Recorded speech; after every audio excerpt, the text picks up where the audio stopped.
Welcome everybody to another exciting episode of HomeKit Insider. You've got me, as always, your host, Andrew O'Hara.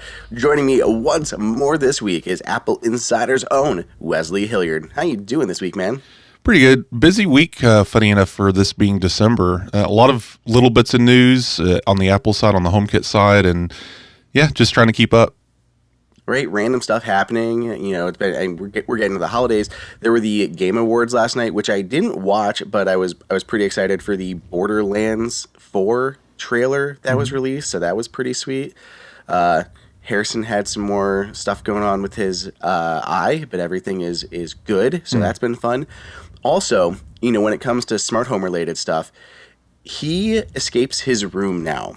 Oh, fun. And typically, this is fine. Like when we're, you know, upstairs and normal and he just walks out. It's actually very adorable when he goes down for a nap and then he opens his door and walks in and like rubs his eyes a little and goes, hi. It's really cute. What's less fun is when you're like downstairs in the studio recording and he escapes from his room and you don't realize it. And like he should have been down for a nap. And we always lock the doors, like if we're downstairs or anything. He couldn't get into the basement or anything like that. But he was just like sitting on the couch. And I'm like, I just wish I would have known. So that's a short or a long way of me saying I'm going to have to put a contact sensor on Harrison's door. Right. So at least I know when he is up. So that, like we're alerted, right? So that way if I'm not paying attention or if I'm in our room, wherever, we're aware, because it's just, you know, just concerning. You think that he's down completely sleeping and he's just sitting on the couch playing with the toys and the dogs. So what did people do before the Internet of Things? I mean, come on. People just put on like the, you know, toddler proof door handles and stuff, which we should probably do at night just so he doesn't like come out of the room at night or anything. Barricade them in. I don't know what's the appropriate answer. Put a child gate up, I guess. I don't know, but like, yeah, no, that's a good idea. Like using door sensor. I feel like it's just an easy thing to add. Yeah, door sensor, maybe a presence sensor if you want to go crazy, but yeah, that would be something to do. I mean, we have all the cameras around in like the common spaces too, but I just didn't have it on because I was in the middle of a recording, because I usually just have those on, you know, running in the background just to keep an eye on them. But, you know, kids, they're fun. Okay, well, let's get on the news because there was a lot of it this week. Starting off with some Apple stuff, we actually had the release of iOS 18.2, along with the other accompanying updates that all dropped as well. And as far as smart home users are concerned, the first thing that we didn't see is support for robotic vacuum cleaners. We knew that got punted into 2025, but we did get some enhancements to the Find My network. We talked about this previously on the show, but Apple has basically decided to put this whole plan into place to help you find your lost items even more easier, especially with airlines and such. So Apple has this new way of sharing a item's location temporarily. So you basically put into this lost mode, it generates a URL that you're able then to share with anyone that you want to help find your device. So if you left an Airbnb and you want to try to find your passport that's in the couch or something, you can send that location to your Airbnb host and they can, you know, see the location of it and find that item for you. But Apple has also worked with airlines to build this into their flow. So if you are flying on a supported airline, you lose something or leave something or your baggage is missing, you can mark it as lost and then share this location link with the airline, who will then be able to use that to help find your luggage, which is great. Apple has announced a bunch of different partner airlines to start with, including Aer Lingus, Air Canada, Air New Zealand, Australian Airlines, British Airways, Brussels Airlines, Delta Airlines, Eurowings, KLM Royal Dutch Airlines. Some of these I don't even know. Qantas, that's in there. I think United, Virgin Atlantic, several of these. So in the US, I mean, the big ones that I'm going to care about is like Delta and United probably. The rest won't have it yet. You know, Southwest, American, the bunch of others that fly here in the US. But yeah, they've built into their flow. So if you miss a bag, you can mark it as lost, send them that location tracking link, and it'll help you track it down. So more reason to have some sort of Find My tracker on your luggage when you travel, whether it is an actual AirTag or a third-party one. Definitely something people should keep in mind. Yeah, this is really cool. I wonder how much the airlines actually like this, or at least the employees, because a, now people already annoy them going up to the desk saying, "I know exactly where my bag is," which, it's good for them to know. But then, of course, now there's an extra step of, you can help me because I have this technology, and the person at the desk probably has no idea what you're talking about. So, yeah, it'll be entertaining to see how this rolls out and how it's handled. But I think it's a good idea, definitely, to have these transit systems, not just airplanes, but maybe bus companies and other kinds of companies kind of take care of this. It'll be hopefully Apple's talking to these guys and getting some training out there. Yeah, I think the training is going to be the important part because technically anybody can use this, right? Like you can send this link to anyone to help find those items, but it is nice that it's going to be built into that flow for airlines. But if it's all lost on the bus, you could, theoretically get that link to someone who could get into the bus driver, who could then track something down. But that's just it's not ideal, but it's still at least possible. I think it's probably like a win-lose situation for airlines because on one hand, they don't want to be held accountable for really anything. If anyone watched the executives in Congress this past week or so that were getting grilled, it was pretty terrible. But now they also should be able to help actually find bags, which should lower their compensation costs. Like it's got Right. the fact that users will build in a tracking system for them that they don't have to build out at all. Literally just someone walk around with an iPhone or iPad and they can find the luggage that's missing. That should help them lower their compensation. So I feel like it's a win-lose for airlines. But yeah, we'll see if it rolls out to more of them because that'd be good. Speaking of Find My, did you ever find your keys after last week? No. Somehow just gone. Yeah, they're gone forever. I'll find them. Maybe I'm sure one day. Harrison has them buried in a secret treasure vault somewhere. Probably they're with our brown sugar. He went through our pantry and he took our Tupperware of brown sugar. It's like a normal size container. It's gone. Oh, we fun. have scoured the house. How do you lose an entire Tupperware of brown sugar? Mm-hmm. It's been like a year, man, and we have never found where he put the brown sugar. Kids are interesting. Yeah, they find secret hidey holes and do all kinds of fun stuff. Oh my gosh, man, it's crazy.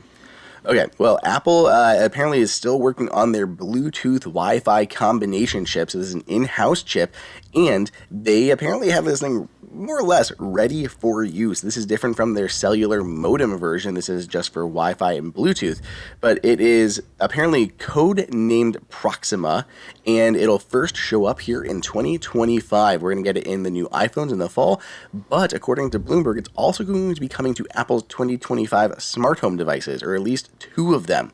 So that includes the new HomePod Mini and the updated Apple TV. It'll arrive in Macs and iPads in 2026. The kind of thought here is that this could allow Apple's smart home devices to more efficiently talk to each other if it's actually designing the wireless chips for its smart home devices where communication is not just important but essential for super fast communications. This could allow them to work more seamlessly together. So this will be interesting. I don't know how much of an impact it'll end up making on users other than these devices performing very well, but it also does confirm the existence of that new HomePod Mini and Apple TV that have also been rumored for quite a while now. I wonder how far this is from just getting another router. And I guess the question is what is a router? Because what if you could plug an Apple TV directly into a modem and it just become a router, right? Like, I think this is one of those weird things Apple could easily disrupt because right now you talk to somebody, just plain Jane, and say, hey, replace your router with this fancy kit from Linksys. And they're like, what are you talking about? I get one from my ISP. So if Apple could step in and say, no, plug in your Apple TV to the modem and it'll act as a router, and you're good to go. And if that's the case, maybe people understand easier, don't have to think about it so much. But I could see these embedded technologies, these new Wi-Fi chips, turning into something else. I mean, if you have an integrated network across all of your Apple devices and then Thread and then Matter, as long as there's an access point for other devices like your smart TVs, your PlayStations, and other devices. Again, what is a router? So maybe Apple's playing some fun games here. Maybe we're just being hopeful. But what do you think about this Apple TV and HomePod rumor? Do you have any expectations or hopes for these devices other than just like a little chipset upgrade? I mean, I hope so. We've heard a bunch of different things. Before we get into those a little more, here's my thought for the Wi-Fi router. This is what I think would be the slam dunk situation. Apple makes a new airport device, a main airport device, because you're not going to necessarily plug your Apple TV into a router. Or into a modem. Those are hidden in a closet or a basement. Like, it's not necessarily where your Apple TV is. So Apple develops an actual airport router that plugs into the modem. But then all of your HomePods, that smart home display, your Apple TV, all of those act as Wi-Fi mesh nodes and extend that network throughout your home. So you don't have to add anything else, and you've just added all these mesh nodes throughout your house. I think that would be a killer thing, because you do have Apple TVs with Ethernet that you could hardwire as hardwired mesh nodes, and then HomePods could be your wireless mesh nodes that would expand your network. I think that would be insanely clutch. They've already got, all the other technology built in there, such as Thread. New routers are incorporating Thread into them.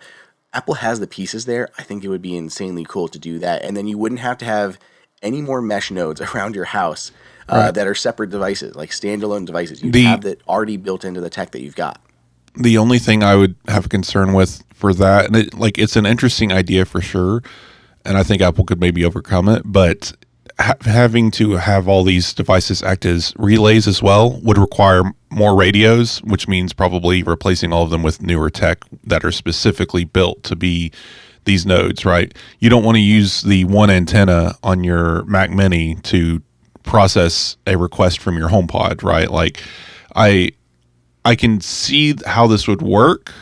I wonder if the technology stack would be too crowded, right? Like, combining these things. I wouldn't put it into the Mac Mini necessarily. I'm thinking you know what I mean. Smart home devices, HomePod, Apple TVs, and I think they could have some growth in there. And Apple could have two versions of the Apple TV like it does now, one regular one, and then with the Ethernet thread and also Wi-Fi mesh capabilities. Sure, like it might be a little bit bulkier, might require a little bit better cooling, but like I could definitely see like that being a direction to go. And I agree, like, if you're going to have an Apple TV, for us, it's, there's one upstairs, there's one downstairs, and in the living room, they could very easily be Wi-Fi nodes, because it would be redundant at that point. As long as, we're not sacrificing network speeds, because while we're watching a 4K HDR movie on our Apple TV, the network can't communicate with everything in that room, right? Like, there needs to be enough bandwidth for everything to work, mm-hmm. and I think that's the only reason. That's the reason why, like, there would be an argument for separate nodes. But again, Apple could just do this. It's so funny that they left this space right when it was getting so important, and Apple HomeKit routers, it still irks me to this day that those just kind of disappeared off the face of the earth. But yeah, I'm excited for new Apple TVs and new HomePods. I think there's a big case for it right now. We're getting into them. We have Wi-Fi 7. We have Matter that just added support for routers. That makes all sense for Apple. Apple is literally making its wireless chips, and Apple is looking to build out its services. And I think they could offer a lot of services that would tie in directly to a router. I mean, an easy whole home VPN, iCloud, privacy situation. Like, there's a lot of stuff that it would be able to do that could just tie into that iCloud certification. But like you said, HomePod Apple TV. We've had Gurman's app. I think Gurman was talking about the HomePod or the Apple TV being imminent, like literally earlier this year, and that never happened. So I don't know if it actually got punted, if this is a different device, if we're going to see this in fall. I'm not sure. Of course, we're going to get chipset upgrades with this new Wi-Fi Bluetooth chip. We're going to have an updated CPU in there. I think my guess is that Apple is going to be building this one out for the next 3 years or so. So I think it's going to have a big focus on Matter capabilities. I think it's going to have Apple Intelligence capabilities built in. I mean, we're seeing the stuff that I think we're going to see at CES around TVs and AI is going to be huge.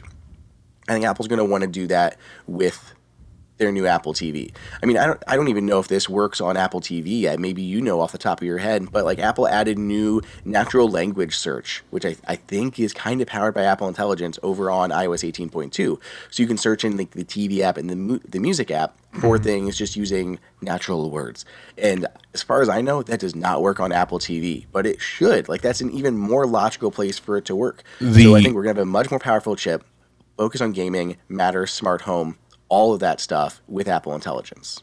Yeah, the 18.2 update for HomePods specifically called out natural language processing for music searches.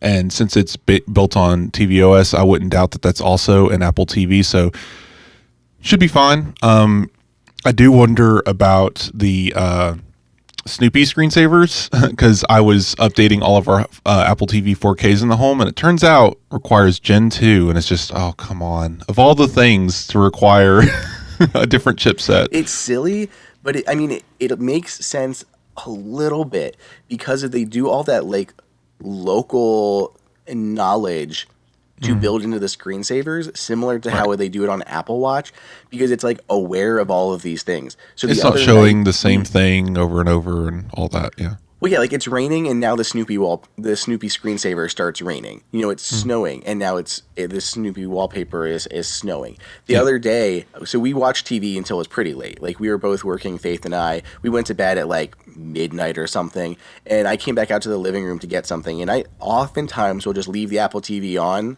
and then it just shuts off after a few. It's kind of like a little bit of extra light while we're getting ready for bed because all the other lights in the house are off. It's a little bit just like ambient light, and then it turns off after 20 minutes or something like that, and the TV shuts off as well. So like we usually do that, and I came back out to grab something, and the wallpaper the screensaver had switched to Snoopy in the middle of the night going to the fridge and getting like a midnight snack, and I'm like, yeah. I was coming out here to get like water. It's really funny how like they like, oh, it's late at night. This should probably be. Why don't we do one of these? And it was real. I like it a lot. Like I was never a massive Snoopy fan, but the way that they're able to make it interact with time and current events and weather and all that stuff is pretty cool. Yeah, it gets further into the idea of this where artificial intelligence, Apple Intelligence, can play into different aspects of our technology. And I could see a next generation Apple TV set having more awareness than that even. And not even it being Snoopy, but Apple's AI companion. We keep hearing about this kind of companion bot thing. Imagine walking into a room and having these new HomePod screens sense that you're there, come on, and have this character. I wonder what it would be, though. Apple's not going to have a mascot, so maybe it'll just continue to be Snoopy at this point. But because like even companies with mascots have kind of died off. I think Sony's slowly shifting to Astrobot. They used to be Sackboy, right? Yeah. And so we're seeing these companies kind of embrace these ideas, and all of the assistants lost their mascotiness. They were just glowing orbs for a while, and now we're getting to these intelligent things that we can talk to, but they're still faceless. And I wonder if there's going to be a company out there that tries to give it a face. Siri's still a waveform. I'm curious because, again, wouldn't it be cool to walk into a room and have this little animated thing going on based on what's going on? And that kind of comes to mind with the Snoopy thing. Maybe, again, it just would be Snoopy, but I would love for Apple TV screensavers to be more aware, even if it isn't that. Like, if it's raining outside, show me a rainforest, right? Like, get that integration, get that close, and maybe start showing more things like the weather on Apple TV. Maybe this is where we're getting into with these smart displays, and Apple TV is going to be part of it. So, yeah.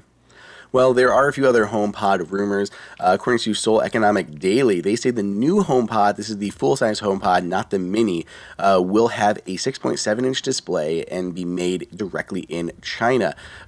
Usually, Apple splits its production between a few different places, often in South Korea. This is one of the few times it's beat out completely all the South Korea firms to be built only in China.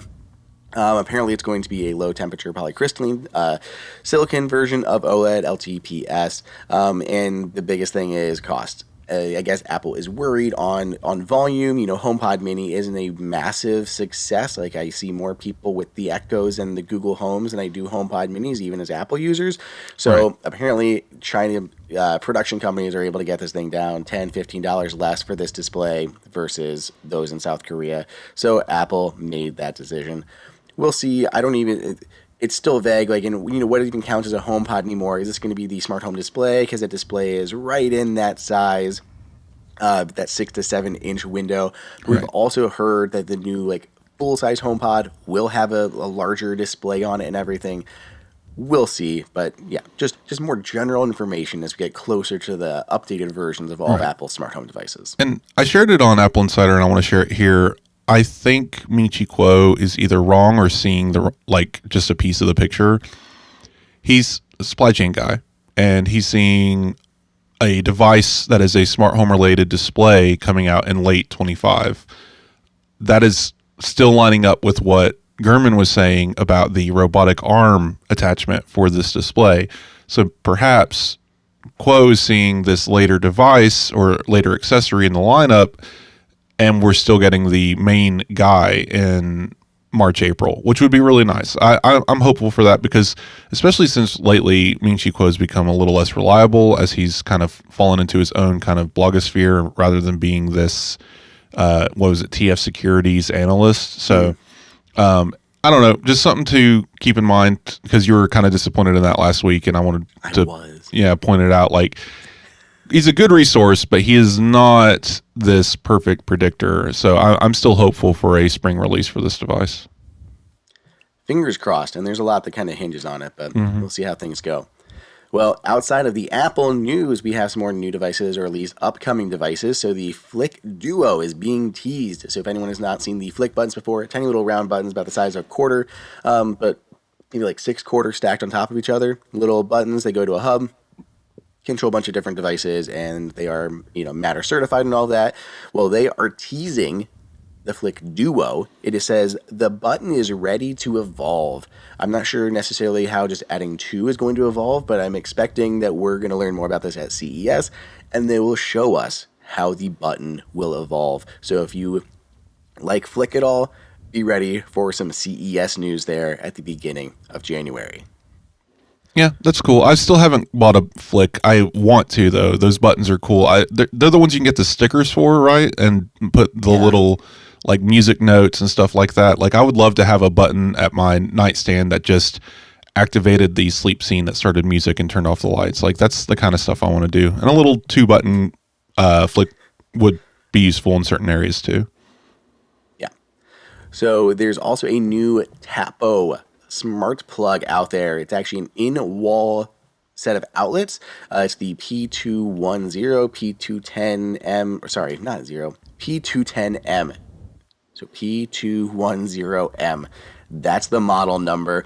Basically, it does allow you to monitor your energy. I'm not certain if that shows up in the Home app or if that's just through the Tapo app, but this is Matter certified, so it does work with Matter, including Apple Home and all of that stuff, but it does monitor your energy as well as allow you to control those outlets independently. Again, we've seen a lot more stuff from the Tapo line recently after they waffled so much on Apple Home. They have committed to Matter, which is always great to see. Yeah, this is cool. I am still kind of waiting on energy stuff until we get confirmation that it shows up in Apple Home, because that's something I definitely want to do in the future, is start keeping track of that from Apple Home. And I don't want to buy an integration that I'm going to have to change later anyway. Yeah, so this is my guess on how it works is, so Matter technically supports energy monitoring now, right? That's a newer thing for Matter, which was something that was already offered in Apple Home. But but what's even crazier is Apple Home doesn't even do this. If you want something that monitors your energy, you have to look at the third-party app. So the biggest example of that is the Eve devices. Eve devices will monitor your energy consumption through the Eve Energy, the Eve Power Strip, all of those. But you have to view that consumption in the Eve app. You can't do it in Apple Home for whatever reason. Maybe they don't think people are going to care about it. I don't know. I think eventually Apple is going to expose that data. It's going to be tied into like your grid and the other metrics that Apple is starting to provide there, like your clean energy grid. But It's not in there yet. So my guess is eventually, right now, it's probably just in the Tapo app. It's probably going to work with Matter, and then we need to wait for Apple to add it into Apple Home. So it's nice that it's there and capable of it. I think we'll get there, but it's not going to be available right here at launch. That's at least my gut feeling on it. Yeah, I'm still really curious what Apple's going to do with this whole energy thing. I mean, if smart batteries are getting into Apple Home, does that include smart plugs? And how's it going to deal with redundant data, right? If you have a smart switchboard and then smart outlets, is it going to be able to communicate between the two and tell you, okay, this switchboard sees total, or is it going to somehow mess with it? So, I don't want to touch any of this until we get to see exactly how this works. But for me personally, if you own a home, I think the best route would be, and hopefully this is the route Apple takes, instead of replacing every outlet in your house with an energy monitoring outlet, just have the breaker box do it. You hire an electrician to replace the breaker box with a smart one, and then you'd be able to see per switch, per basically region of your home, how much energy you're using. And I don't think you need to refine it any further than that. And if you do, that's what these outlets are for.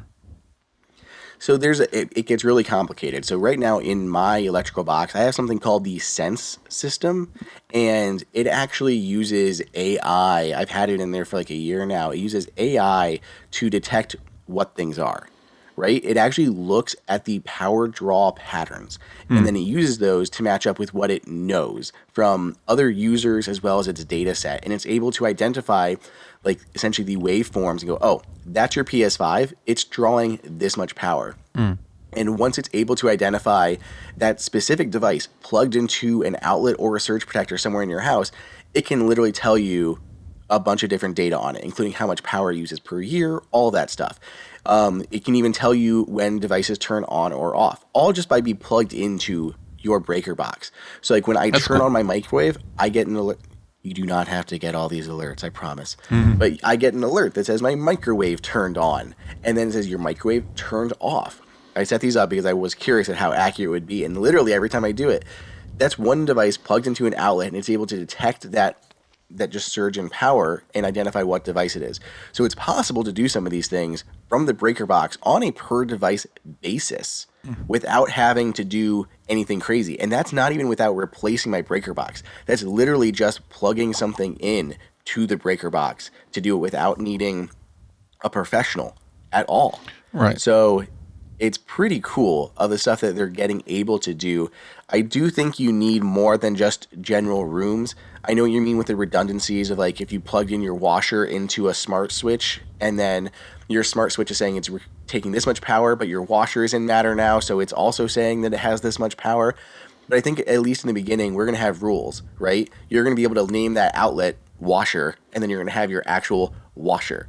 And then you're going to be like, hey, when washer turns on, which one of these, or turn your washer on at this specific time. I think you're right where the outlets will be unnecessary.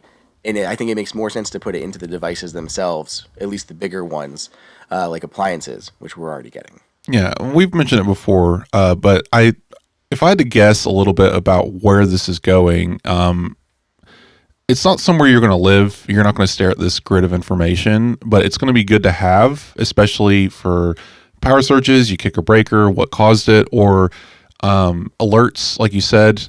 But more specifically, I would treat it almost like the Vitals app, where it's gathering data every night and it's getting a consistent, this is your average.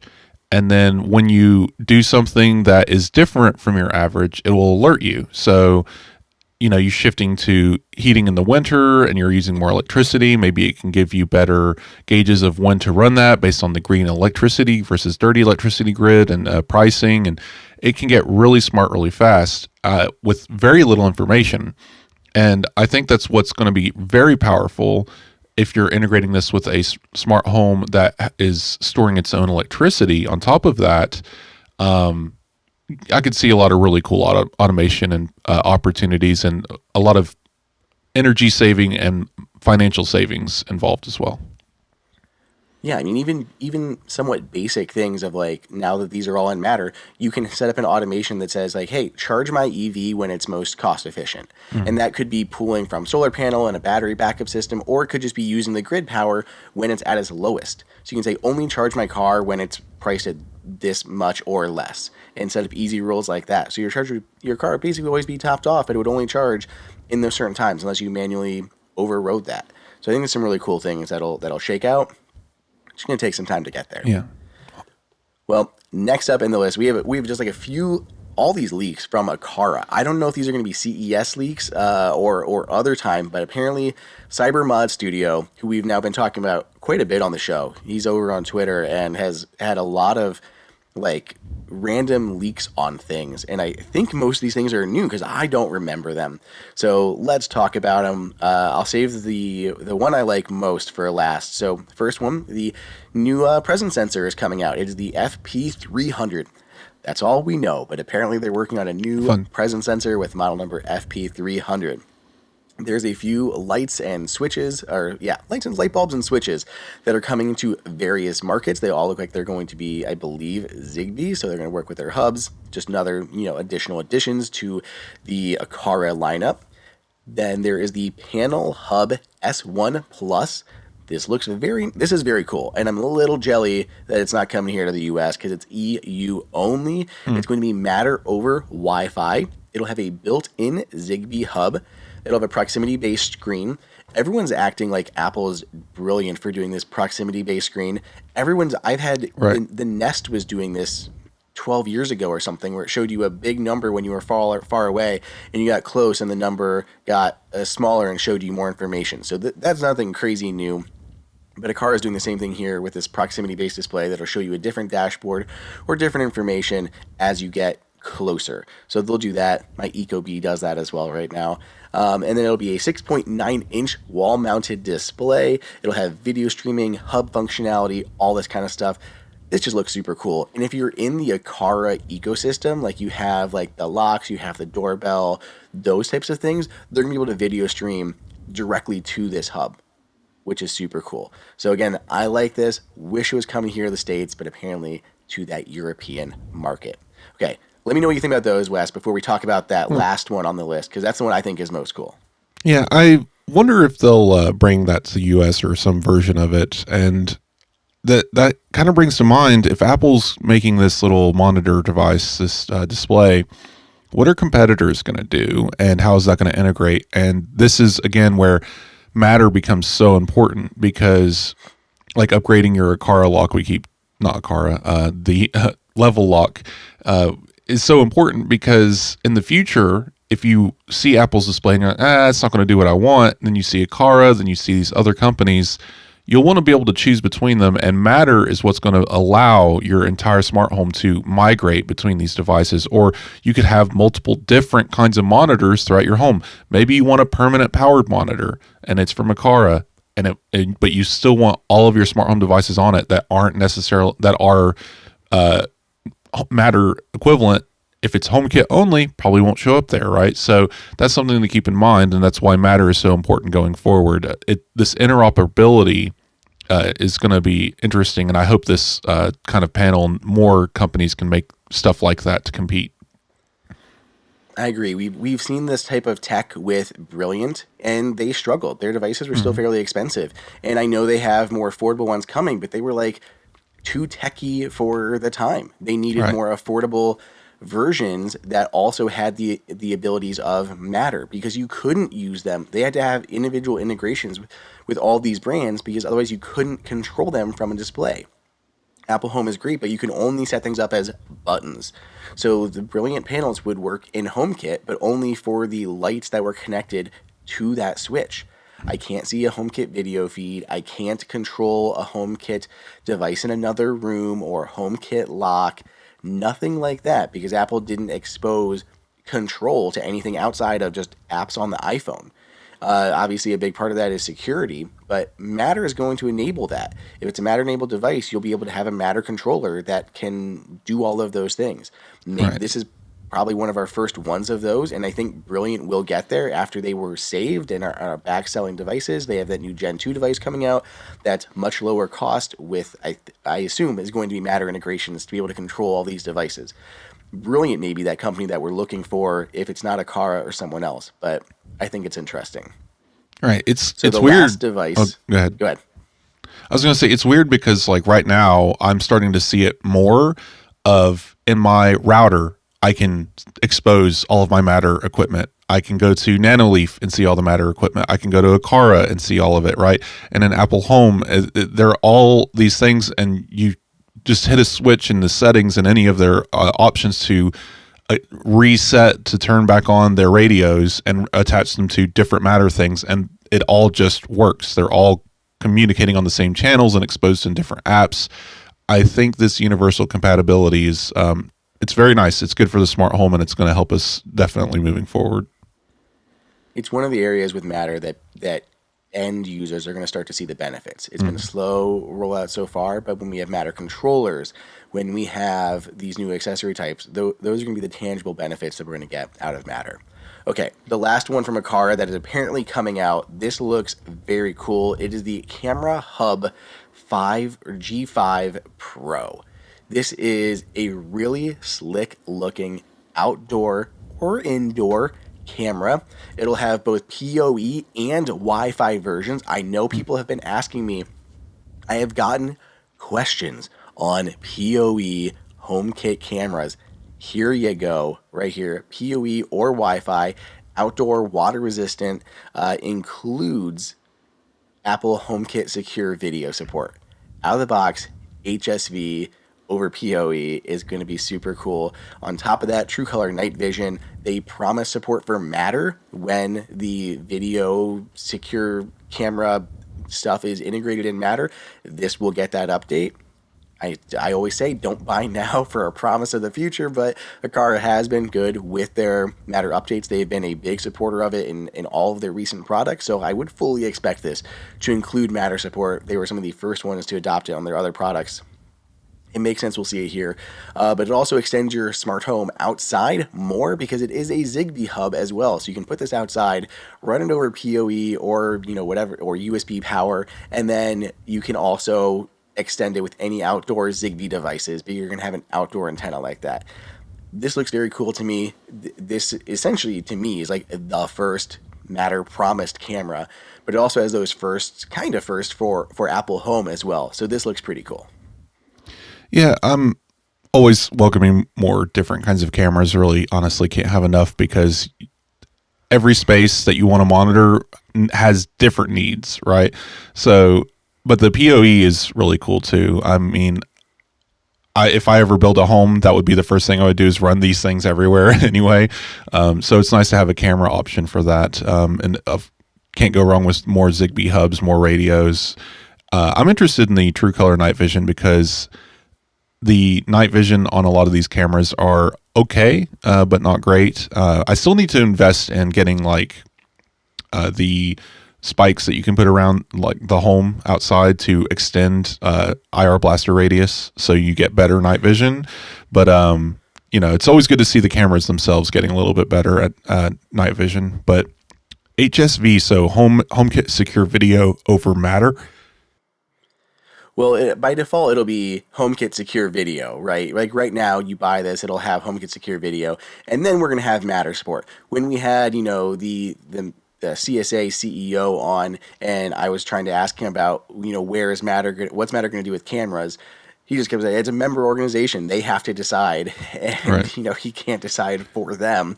So we don't know exactly what HomeKit Secure or what the Matter group is going to do with Matter or with a video. We don't know the resolution, 1080, 2K, 4K. Well, I'm hoping, I think it's going to be 4K would be my guess. I think, but we don't know that. We don't know if it's going to be just streaming or recording. My guess is we're going to have streaming up to 4K, and then it's going to let the member organizations offer storage for any Matter-enabled cameras. That way, right. They're still able to make money they're able to do their own analysis on video, whether it's like, on your local home hub or in their clouds, whatever it's going to be. But they'll be able to do their own AI analysis on these things. But I think you're going to have streaming for cameras. It'll stream to different devices, like maybe Yeah. like that Aqara wall display, an Well, Apple smart home hub, all that stuff. And then each member organization, Samsung, Google, Apple, will all offer their own recording and storage options for those cameras. well, how does HomeKit Secure Video play into this? Because I've noticed originally HomeKit Secure Video, was it not meant to say this is a completely separate system that when you install it in HomeKit, it's encrypted video feed, 1080, and it's going to iCloud. Like, it gets all those benefits, but one of the benefits, was it not kind of a additional privacy thing where that the parent company isn't getting any information either? How does that change when, like, right now in a Aqara or Tapo, I can go to their apps and see the same camera feed, but it's separate from Apple HomeKit? Is it now how do those two sit beside each other anyway? These different types of video. I think my guess is that Matter will be essentially still based off of Apple's stuff. So Apple Home was kind of the basis for Matter in many ways. The pairing process, the security, all of that was Apple. And then the same thing, I think, is what's going to happen here with the Matter video. I think it's going to be largely based off of Apple's HomeKit Secure Video, but better. So Matter, one of the big things that they've always supported has been local control and everything. So I think that's one of the things we're going to see. It's going to be the same as Apple Secure Video. Like, when you're in your home, it'll all stream locally, end-to-end encrypted, private, secure. No one else has access to it. And I would. That's what Matter's going to do. I think it's going to be all local. No one else will have access to it. It's not going to be on any cloud servers at all. It'll just be going through your devices. So if you are at home, it'll go directly, between your devices. If you're outside of the home, it'll go through your Matter hub to your phone or whatever to stream it that way. And then if you want to do anything else, if you want to do like record this video, I think every provider is going to have their own options for that. So you would be sharing it with those companies. Whether you're sharing it with Aqara, like Aqara could offer, storage for that, and you could go that way and they would have access to it. Or you can go directly through Matter and record it into Apple Home, which would be tied to your iCloud plan and those storage options. So I think it'll still be just as secure as HomeKit Secure Video, but it's going to go peer-to-peer and then encrypted, and then every platform will have their own recording and storage options, plus their own analysis on it, because you're going to have the Different way AI, Apple's whatever. HomeKit Secure Video works is it's processed locally on your home hub to determine if there's a person or anything like that. They're already doing that AI analysis on your Apple TV. It's And maybe, not great, yeah, but maybe better. maybe that future Apple TV with Apple Intelligence will be better at it. But okay, and while we wrap up the show, I had one question for you. I wondered if you could answer for me. So, springing this on you, it's not in the show notes. We are thinking about getting air purifiers for our main spaces. And I've been looking into a couple. I have an Air Versa for my bedroom right now, and the SmartMe E1 that we discussed before that you hang on the wall with the art in it. Seem like good options, but yeah, we're looking at HomeKit compatible, and we have 4 cats, so just want to try and clean up the air a little bit as we dust and clean around the house as well. You have any options that would be good to look at? Yeah, I mean, none of them are really bad options. The two that I probably like the most for different reasons. So one is the Molecule Mini. I mean, this one's like sold through Apple. It looks super Right. bespoke. I think it's like battery powered too, so you can move it around. There's only like one other one that I recall that is battery powered that actually looks very similar to the Molecule. That's a little pricey though. The other option that I really like has been the Mila. They recently added Apple Home support, and they specifically have multiple filters that are all designed based on your home. So if you have a lot of pets, they actually have one that's designed like for cats that'll help reduce the smell of the ammonia in their litter box and things like that. So you can actually choose the filter based on your environment. So I think that's really cool as well. Those would be my probably my two big ones for different reasons. Otherwise, I feel like they're all very similar in terms of like It's an air performance and purifier. features, just slightly different designs. Yeah, it's a HEPA filter. I mean, when you pass air through a HEPA filter, it's all going to operate identically. So just how they're designed might be a little bit different. But yeah, it goes along with there you go. We have a cat stretching in front of a window. Smart Me one that's got the cat one stretching. That's cool. Perfect for October. Or just cat. We have a black cat that looks just like that. No, it goes along with a kind of a greater home plan. Lately, we've been kind of moving to different things to try to have a cleaner, healthier home, along with it being a smart home, right? Just rather than it just being technology, we've been looking into like non-toxic cleaning supplies, stuff like that. So just kind of looking to other ways to make our home feel cleaner and fresher. And I figured an air purifier. So one last question for you. So you use air purifiers in your home. What's your feel for size versus the space that it's in? Do you need a gigantic, like industrial size air purifier for a living room space? That's a good question. A very good question. It's tough. I will say we have a lot of animals. We are not your average house in terms of animals. Chickens. So I over air purify because I feel like we need to. I overcompensate because I'm perpetually worried I am, nose blind and don't realize that our house smells. So we have that worry. I specifically have, like in our living room, I typically have 2 air purifiers going. We have a larger, open floor plan type house. So we have like our large living room, which goes into our kitchen, which goes into the dining room. That's all basically one massive-ish room. Yeah. So I have one air purifier by the bunny cage, and then I have a fairly large Blue Air. I really like them a lot, even though they're not Apple Home. They do have an app and everything. But it's probably the largest one that I have in the house. And it's like right in the middle between the kitchen and living room, and that runs the most air through it. I feel like that one makes the biggest difference. So for that open area, that's what I use because it helps in the kitchen when it gets like smoky or anything. It helps with any animal smells that are in the main room. It is the biggest one that we have.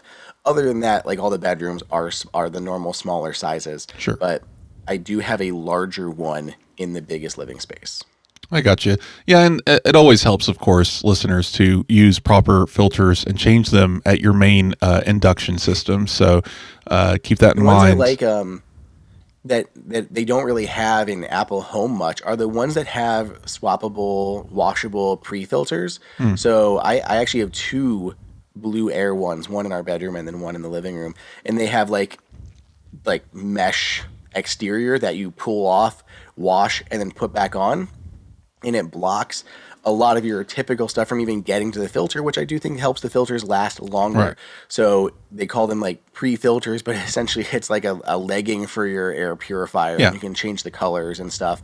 But you would be shocked by the amount of like dust, dander, and hair that collects on these things.